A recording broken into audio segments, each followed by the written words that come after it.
बहुत बड़ा सबसे पहली बात तो डेडिकेशन है आप सब लोगों का, क्योंकि बहुत सारे लोगों को सिलेक्शन के बाद में ऐसा होता है कि ठीक है कंफर्ट जो भी नहीं निकालिए तो क्या होगा, एक जगह खड़े होकर जब आप यहाँ आ जाते हैं तो ये दर्शाता है कि आपका और हमारे बीच का लगाव सच में कितना है और हम आपके लिए कितना मायना रखते हैं। ये भी हमको महसूस सम्मान समारोह में ही होता है और अभी हम वो जो महसूस कर पा रहे हैं वो सब आपकी वजह से महसूस कर पा रहे हैं, उसके लिए बहुत सारा धन्यवाद। और दूसरा मैं उन सभी लोगों के चरण स्पर्श करूंगा यहाँ पर जो भी आपके फैमिली मेंबर्स आए हैं, जो भी सीनियर्स हैं मुझसे छोटे हैं, तो उन सबको नमस्ते। मैंने देखा अभी एक छोटा सा बच्चा भी था यहाँ, अभी कहीं खो गया है वो, तो वो किसी के साथ में आया होगा, उसे तुम अपने मतलब ऐसे गाय में हाँ हाँ हाँ वही है, ठीक है, कल को ये भी भर्ती होगा। तो मतलब अब अगर हम आज बात करें सम्मान समारोह में, हमारा जो मुख्य मकसद होता है वो होता है कि भाई आप सब लोगों का जो प्राइड है वो बना रहे, आप ये महसूस भी कर पाओ कि आपने कुछ प्राप्त किया है, क्योंकि आप सबकी जर्नी अलग अलग है। बहुत सारी जर्नी ऐसी भी होंगी कि बोलते ना कि बहुत सारे बच्चे संकोची होते हैं जो कह भी नहीं पाता, और मतलब मायूस करने वाली कहानी भी होती है। इसी एसएससी जीडी की एक छोटी सी कहानी मैं आपको बताता हूँ। मैंने क्लास में भी जिक्र किया था एक बार कि एक बच्चे ने बोला कि मेरे पिताजी को मतलब उसकी बातें मतलब जैसी भी रही हो आप समझे, मतलब उसके पिताजी को जाना पड़ा इस दुनिया से, और उसने बोला कि मेरे पिताजी जहाँ काम करते थे, तो जिनके यहाँ जेसीबी या ट्रैक्टर चलाते थे, उन्होंने मेरे पिताजी का ट्रीटमेंट नहीं करवाया, और अगर ट्रीटमेंट करवा देते मेरे पिताजी का तो बच जाते। दरअसल वो जेसीबी जिस जेसीबी को चलाते थे उसी के नीचे आए थे, क्या कारण रहे पता नहीं। तो उसने बताया कि अब हमारे घर जो चलता है वो 500 रुपए की जो पेंशन आती है उससे चलता है, कोई भी रिलेटिव हमें पैसा नहीं भेजता।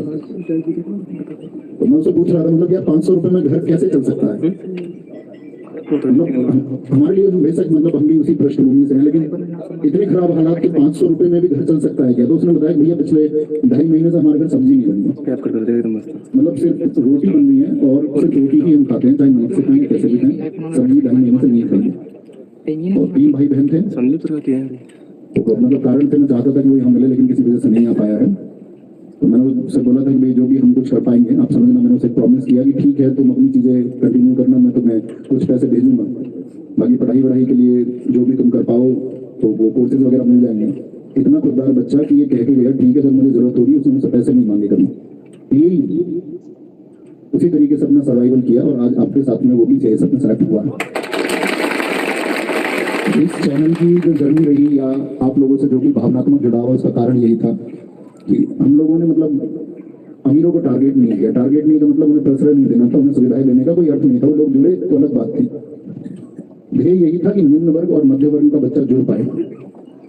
आज आप देखोगे आरडब्ल्यू के जो स्टूडेंट्स हैं वो अमीरों के बच्चे बेशक सफलता के बाद हो गए हैं, लेकिन शुरुआती दौर पर इसके जो बच्चे इससे जुड़े थे वो ग्रामीण परिवेश के निम्न और मध्यम वर्ग के परिवार के, मैं कहूँ तो निम्न वर्ग कहना ज्यादा सही होगा। यही वो चैनल था कि मैं कहूँ कि जिस चैनल को आप सब लोगों ने परिवार बनाया, तो उसके परिवार बनने का कारण ये था कि जब इस देश में कोर्सेज की फीस आप में से बहुत सारे नए छात्र होंगे, मैं आपको 5 साल पहले का सैलरी बता दूं तो 5 साल पहले 5,000 से कम फीस नहीं होती थी। आज हिंदुस्तान में जो ये कोर्सेज की फीस है एनालिसिस करना वो आरडब्ल्यू ने कम की है। इस देश में जो कोर्सेज, दूसरी बात आज यूट्यूब पे जो डेडिकेटेड लोग पढ़ाने लगे हैं सब लोग, इसकी शुरुआत आरडब्ल्यू ने की है। मतलब लोग मजबूर हो गए, लोग ये बोल रहे हैं कि ठीक है तुम्हारा मतलब ये कंपैरिजन हो जाएगा वो नहीं करना चाहिए, लेकिन अभी आप में से कई साथियों ने खड़े होकर बोला कि हमने कोर्स भी नहीं खरीदा और फ्री ऑफ कॉस्ट क्लासेस से हमारा सिलेक्शन हो गया, तो बच्चा क्यों ही पैसा खर्च करेगा, फिर कोई अर्थ ही नहीं बनता। और फिर आपकी सबकी जर्नी रही होगी ये, लेकिन मैं हमेशा यही बोलता हूँ, ये शायद हम लगभग 20वां प्रोग्राम कर रहे होंगे ऐसा, तो मेरा हमेशा मैसेज यही होता है कि सर ने और भाटी सर ने सपना देखा कि भाई हम एक गरीब से गरीब घर तक एजुकेशन को पहुंचाएंगे, बच्चे के पास पढ़ने के लिए पैसे नहीं भी हैं लेकिन उसके अंदर वो हौसला जुनून है कि वो अपनी चीजों को दिशा दे सकता है, तो हम उसको एक माध्यम जरूर देंगे। और वो शायद आज घर घर तक एजुकेशन पहुंच चुकी है। 2 करोड़ प्रतियोगी छात्र होने का मतलब, क्योंकि प्रतियोगी छात्र का मतलब ही क्या है, अब अगर हम मेजरली बात करें तो 18 से और 28 के बीच का बच्चा, उसमें भी ज्यादातर 18 से 25 के बीच का ही होता है। तो इतनी उम्र भर के अगर 2 करोड़ बच्चे हमसे जुड़े हुए हैं तो मेरा मानना यह है कि संपूर्ण देश का प्रतियोगी परीक्षाओं की तैयारी करने वाला हर बच्चा जुड़ा हुआ है।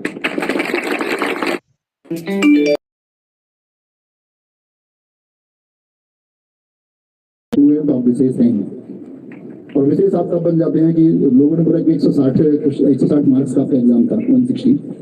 मैं बस बुलाना चाहूंगा, देखो मतलब इसमें कंपैरिजन नहीं है, मेरे दिल की बात है।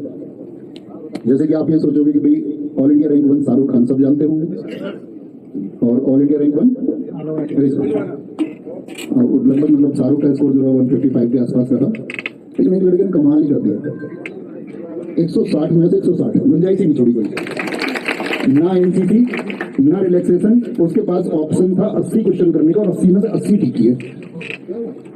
मतलब मैं ये समझ रहा हूँ कि यार क्या पोटेंशियल रहा होगा कि अपनी तैयारी में इतनी सी भी कमी नहीं आनी। अब चूंकि आप सब लोगों को गाइड आगे के लिए भी करना है कि भाई फ्यूचर में आपने से बहुत सारे लोग आगे जाएंगे, बहुत सारे लोग अपनी जर्नी को यही रोक देंगे, उन्हें लगेगा ठीक है अब तो मतलब सैलरी आ रही है तो कोई दिक्कत नहीं है, अब तो चीजें आसान हो गई थोड़ी। लेकिन मैं ये कहूंगा कि अपने मैक्सिमम पे आप लोग जाना, जितना सीरीज पर आप पहुंच सकते हैं। ऐसा बिल्कुल नहीं है कि अगर आपको लगता होगा कि भाई आप एक औसत छात्र हैं और अभी आप किसी ग्रुप डी स्तर की परीक्षा के लिए सेलेक्ट हुए हैं तो कल आप ग्रुप ए की परीक्षा के लिए सेलेक्ट नहीं हो सकते। जैसे आप यहाँ पर हुए यही जर्नी आगे रखना, चीजों को सीखना, तो आप कल, मैं ये कहता हूँ अगर आप सबके अंदर हौसला होगा तो आप सब अधिकारी हो जाएंगे कहीं ना कहीं। लेकिन हौसले की जरूरत होगी, आपसे पहले भी लोगों ने किया है, टॉपर्स भी नहीं कर पाते हैं अपने, अगर मैं बात करूं स्कूलिंग में बहुत अच्छे मार्क्स लाने वाले भी बहुत ज्यादा सफल नहीं हो पाते हैं, लेकिन औसत भी बहुत सफल हो जाते हैं। इसके बहुत सारे उदाहरण आपको मिल जाएंगे। और कोई एक ऐसा अपना एक ध्येय चुनने की जीवन में अगर टारगेट नहीं है, क्योंकि अभी तक आप किसके सहारे दिए हैं, टारगेट के सहारे, कुछ तो टारगेट हमेशा रखना आगे कि अभी मुझे ये चीज अचीव करनी है और ये बाकी। और एक भाई होने के नाते सलाह यही है कि जब मंथली सैलरी आए तो उसके बाद का संतुलन बड़ा महत्वपूर्ण है। आप पर आपका जो परिवेश है, आपके जितने भी साथी होंगे जो आपके साथ में मंथली सैलरी पाएंगे, तो हमारे और बाकी सबके सैलरी एक कैडर में सबकी बराबर आएगी, लेकिन हम लाइफ स्टाइल से बड़ा प्रभावित होते हैं लोगों से। हम देखेंगे यार मुझे भी 50,000 रुपये मिलते हैं और इस बच्चे को भी 50,000 रुपये मिलते हैं, ये तो बढ़िया पहनता है, बढ़िया लाइफ जीता, पार्टी वार्टी करता है और हम कुछ कर ही नहीं पाते।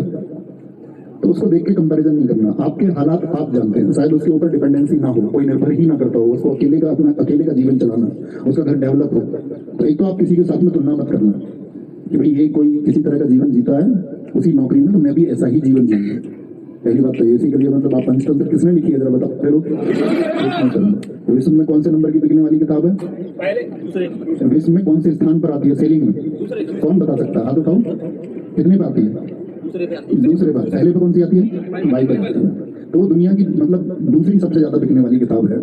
तो उसमें एक मतलब पंक्ति है, उसमें नैतिक सी कहानियां बताई गई हैं आपके जीवन के लिए और बड़ी मतलब अच्छी कहानियां छोटी कक्षाओं में पढ़ाई जाती हैं।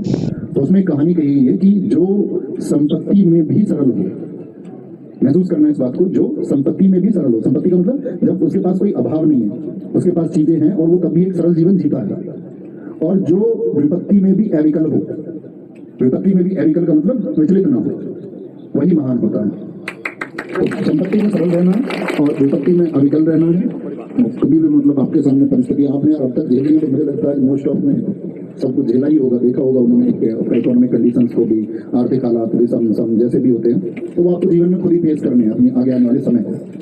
और बाकी तो आप सेना का हिस्सा बने, पैरामिलिट्री फोर्सेस का हिस्सा बने, ऐसे सब वालों के पूरे मजे हैं, कोई दिक्कत नहीं।